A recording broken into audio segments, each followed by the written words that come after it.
Hey guys, how's it going? It's Bean on here. Welcome back to another PGA Tour Road to the Masters video. Guys, in this video, I'm going to be showing you the different ways that you can utilize the high and low shots on the course in order to get around a lot better and to shoot those low scores.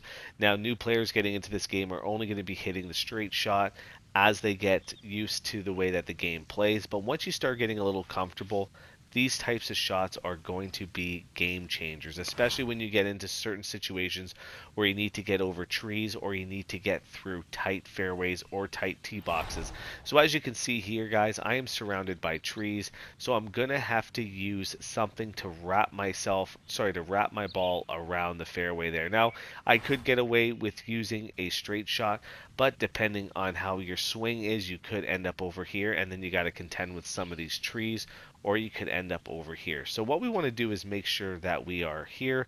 So we are going to hit a high fade into the fairway, which leaves us right open to our second shot. So guys, if this video does help, please leave a like on the video, subscribe to the channel, and let's get right into this. Okay, so the first thing we want to do is make sure that we have our white arrow at our intended target. We want to make sure that the ball to the left there that says straight, we move our left stick up to high, and we want to hit a high fade. Okay, so as a lefty, I want to go hit a fade.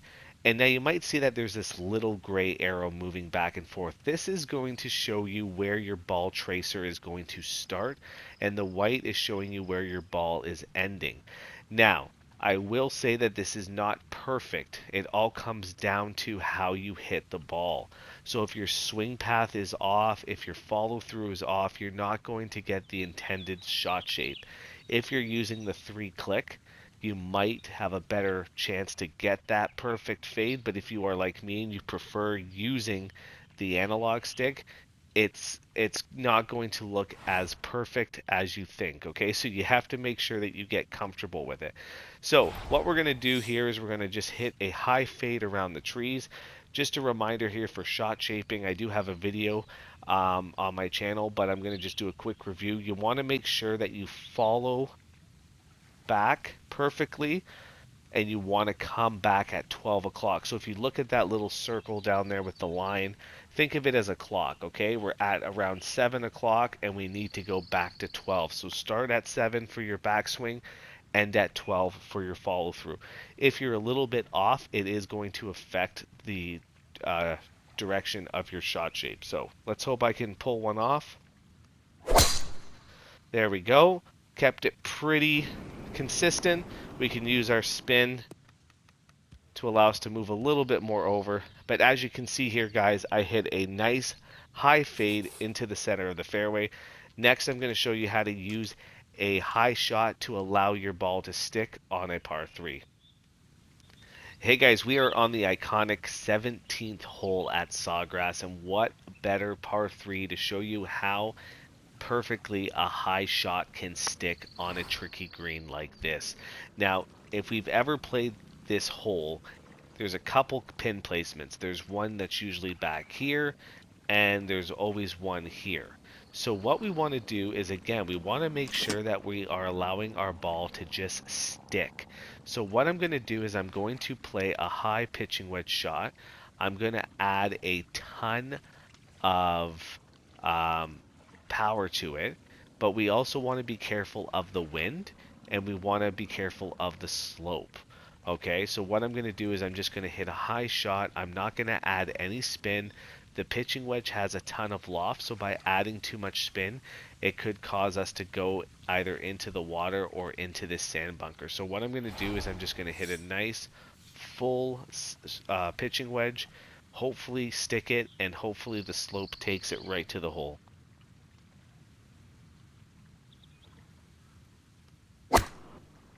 Okay, we have a nice straight shot. Might be a little bit... Nope, it's perfect. Boom. As you can see there, I added no spin. I just used a high shot, and it gave the pitching wedge a more realistic reaction to the green. And now we have a chance at an easy tap-in birdie to move on to our next hole. Alright guys, so here is another par 3. This is a longer one. It's 251 yards, We have a max distance with our 4-iron of 226. Now, what I want to show you in this hole is not necessarily trying to get it to the green, but showing you how using a high shot with some backspin can allow your longer irons to bite a little bit quicker on the green and not roll as much. So we've all been in situations where we just get this game, we hit a 4-iron and it rolls until it's off the green. So again, what we want to do is we want to make sure that we have it set to high, which we do. I'm going to play into the wind a little bit, and while it's in the air, you want to add a bunch of backspin to it, okay? While the backspin is going, it should allow us to stick a little bit quicker. It's not foolproof, so you still got to leave some space for front roll, but it's not going to be as aggressive if you were just hitting the straight shot. So here we go.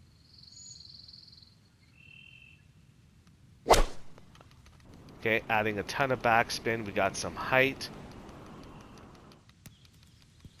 And as you can see, the ball kind of bit as soon as it hit the green, and we are now in a better situation to now get birdie. Whereas if we were using the straight shot, Lord knows it probably would have rolled off the green.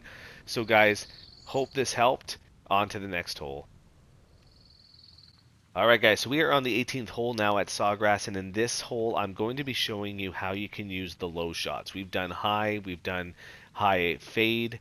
Now I'm going to show you the different ways that you can use a low shot. So if we do low, it's going to give us less distance, but we're going to make that up with roll.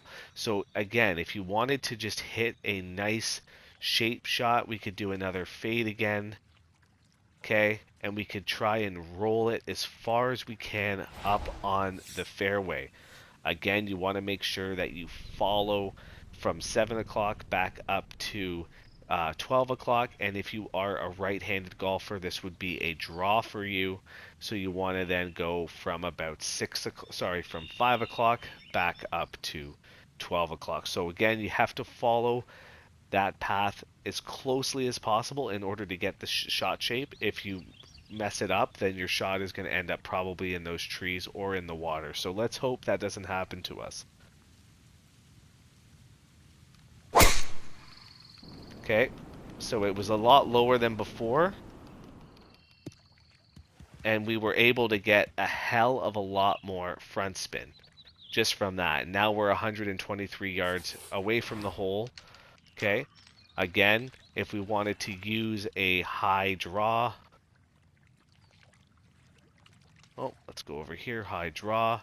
We want, again, take into consideration the wind.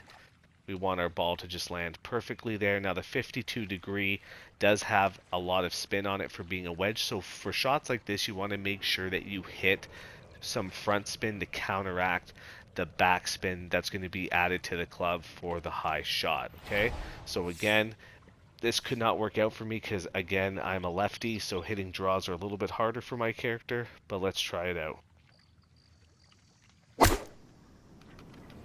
Put some front spin. Oh, added a lot more than I thought. Maybe a little too much, but again, we are still not in a bad situation. All right. So again, guys, if this video helped you on using high-low shots, please, like always, leave a like and subscribe to the channel. Once you guys start to master shots like this, it's going to open up so many more opportunities to shoot low scores. So again, guys, if this video did help, subscribe to the channel for more, and I will see you in the next video. Take it easy.